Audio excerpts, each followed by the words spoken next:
Fövqəladə Hallar Nazirliyinin 112 qaynar telefon xəttinə Bakı şəhəri Xəzər rayonu Buzovna qəsəbəsində yerləşən ticarət mərkəzində yanğın baş verməsi barədə məlumat daxil olub. News 24 az xəbər verir ki, bu barədə FE'nin mətbuat xidməti məlumat yayıb. Məlumatla əlaqədar dərhal əraziyə FE'nin Dövlət Yanğına Mühafizə Xidmətinin qüvvələri cəlb olunub.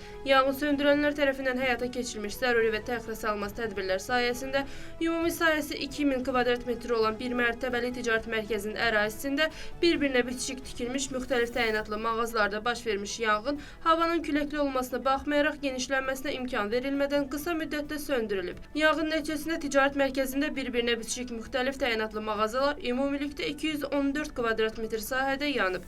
Ticarət mərkəzinin böyük hissəsi yanğından mühafizə olunub. Fövqəladə Hallar Nazirliyi bir daha əhaliyə müraciət edərək hazırda ölkə ərazisində müşahidə olunan küləkli hava şəraitini nəzərə alaraq yanğın təhlükəsizliyi qaydalarına ciddi riayət etməyə çağırır.